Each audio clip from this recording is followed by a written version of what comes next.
इस वीडियो में हम कॉन्टैक्टर और रिले के जो मेन डिफरेंस होते हैं उनके बारे में बात करने वाले हैं। इंटरव्यू में इनके बारे में पूछ लिया जाता है कि जो हमारी रिले और कॉन्टैक्टर होते हैं इनके बीच में क्या क्या अंतर होते हैं, और बहुत बार हमें जो इसके मेन अंतर होते हैं उनके बारे में पता ही नहीं होता है। तो कॉन्टैक्टर और रिले के जो मेन डिफरेंस होता है इन दोनों के बीच में, उसको जानने के लिए आप हमारी इस वीडियो को शुरू से लेकर लास्ट तक देख सकते हैं। तो कॉन्टैक्टर और रिले के बारे में जैसा आप सब जानते होंगे, ये दोनों ही इलेक्ट्रिकल डिवाइस होते हैं जिनको हमारे इलेक्ट्रिकल के जो भी सर्किट होते हैं उनमें कंट्रोलिंग के लिए यूज किया जाता है। कहीं पे आपने कॉन्टैक्टर लगा देखा होगा और कहीं पे आपने रिले लगी देखी होगी, तो भी आपके मन में ये कंफ्यूजन जरूर रही होगी, कहीं पे कॉन्टैक्टर लगा रहता है और कहीं पे रिले लगी रहती है। तो आखिर इनको कहाँ पे यूज किया जाता है, कहाँ पे रिले यूज होती है, कहाँ पे कॉन्टैक्टर यूज होता है। तो इनके मेन जो डिफरेंस है उनके बारे में बात की जाए तो सबसे पहला जो डिफरेंस होता है वो होता है इनकी करंट रेटिंग के बारे में। जो हमारे कॉन्टैक्टर होते हैं उनको हम हाई करंट में यूज करते हैं, यानी जो हमारे इलेक्ट्रिकल के हाई करंट वाले सर्किट होते हैं उनको जो ऑपरेट करना होता है या फिर उनको कंट्रोल करना होता है, वहां पे हम कॉन्टैक्टर का यूज करते हैं। जबकि जो हमारी रिले होती हैं उनका यूज हम लो करंट वाले सर्किट में करते हैं। जैसे आपने किसी भी पैनल की जो कंट्रोलिंग है वो देखी होगी, तो उसमें बहुत ही लो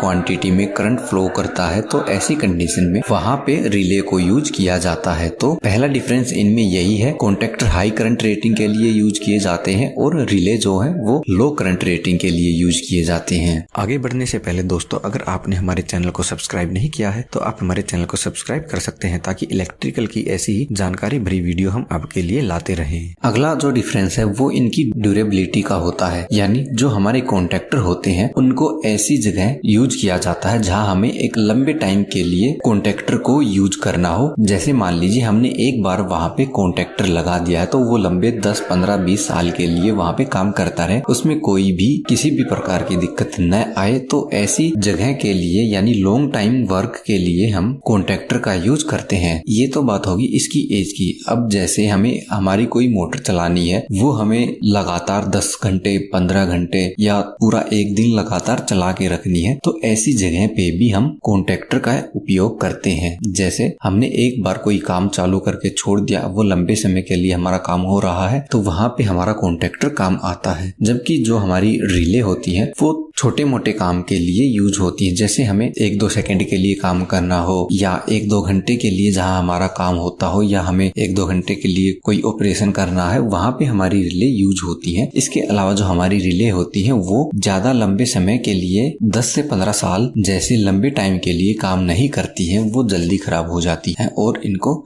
जल्दी ही हमें चेंज भी करना पड़ता है। अगले डिफरेंस की बात की जाए तो जो अगला डिफरेंस इन दोनों में होता है वो होते हैं इनके कॉन्टैक्ट। जो हमारे कॉन्टैक्ट होते हैं उसके अंदर हमें मल्टीपल कॉन्टैक्ट देखने को मिलते हैं। इसके अलावा हम कॉन्टैक्टर में एड ऑन कॉन्टैक्टर लगा के या ऑक्सिलरी कॉन्टैक्टर लगा के इनके जो कॉन्टैक्ट हैं उनको बढ़ा भी सकते हैं। जबकि जो हमारी रिले होती है वहां पे हमें सिर्फ लिमिटेड कॉन्टैक्ट ही देखने को मिलते हैं, जैसे 1 NO 1 NC या 2 NO 2 NC, कुछ इस तरीके से लिमिटेड कॉन्टैक्ट ही हमें रिले में देखने को मिलते हैं। इसके अलावा अगला जो इनमें डिफरेंस होता है वो इनके एम्पियर साइज को लेके होता है। जब कॉन्टैक्टर और रिले को बनाया जाता है तो जो कॉन्टैक्टर होते हैं उनको हाई एम्पियर रेटिंग के साथ बनाया जाता है, जैसे 50 एम्पियर, 100 एम्पियर, 150 एम्पियर, कुछ इस तरीके की रेटिंग में कॉन्टैक्टर को बनाया जाता है। जबकि जो रिले होती है उनकी जो एम्पियर रेटिंग होती है वो लो एम्पियर रेटिंग होती है, जैसे 1 एम्पियर, 2 एम्पियर या फिर 10 या फिर 20 एम्पियर, कुछ इस तरह की रेटिंग के लिए हमारी इन रिले को बनाया जाता है। अगर इस वीडियो से रिलेटेड आपका कोई डाउट है या सवाल है तो आप हमें नीचे कमेंट में पूछ सकते हैं। इसके अलावा अगर आप बस कपलर के बारे में जानना चाहते हैं कि पैनल में बस कपलर क्यों यूज किया जाता है, तो इसके लिए आप हमारी ये राइट वाली वीडियो देख सकते हैं। और अगर आप NO और NC के बारे में जानना चाहते हैं कि NO NC क्या होते हैं, तो इसके लिए आप हमारी ये लेफ्ट वाली वीडियो देख सकते हैं।